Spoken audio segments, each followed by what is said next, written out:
You let your attention being stolen from you every day by social media companies. I used 3 timeless strategies, but would it really improve my focus? Here we see a Homo sapien in its 21st century digital habitat. He is unsuspectingly working on a video script that he wants to finish by the end of the day. I should really put on some nice beats by Chris Luno so I can really get into the flow state.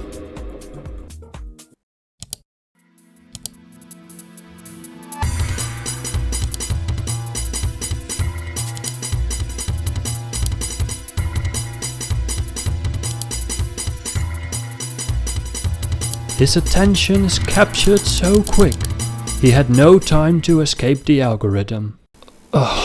I had to find a way to eliminate YouTube's first line of defense.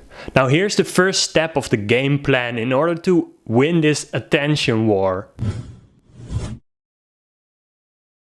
In The Art of War, Sun Tzu gives emperors of ancient China tips about how to win wars, and it also contains tactics that I use to win this war of attention. The wise warrior avoids the battle. But what does that look like in our modern digital life?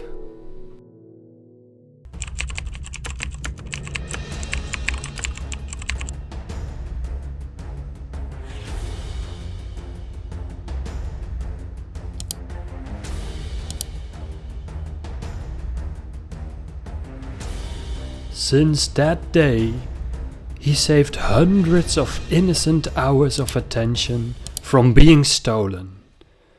But that's not enough.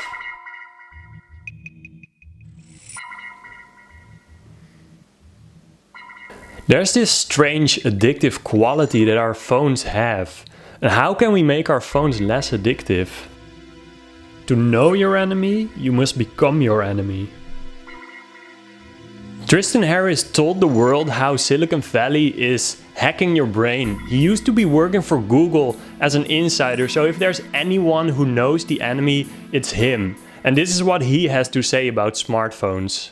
Well, it operates on a variable schedule reward. So sometimes you check your phone and you're playing a slot machine, and if you get a message from the person you love or an email to show up on the CBS morning show, it feels really good. And then sometimes you check your phone and there's nothing there. And the fact that sometimes you get something and sometimes you don't is what makes it just like a slot machine.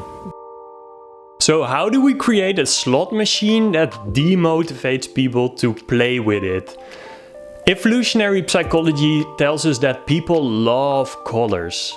People like colors that are strongly associated with objects they like. Blue with clear skies and clear waters, and dislike colors strongly associated with objects that they dislike. Brown with feces and rotten food. And Silicon Valley knows this very well, so this is what I did to make my phone as boring as possible.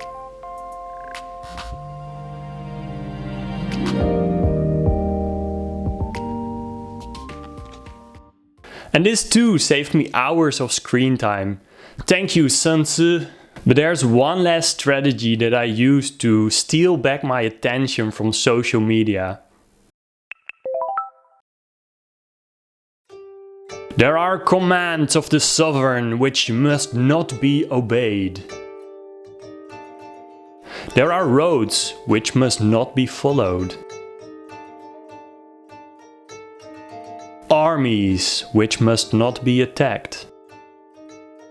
And towns which must not be besieged. Did it really improve my focus? Yes, because I avoided the battle altogether.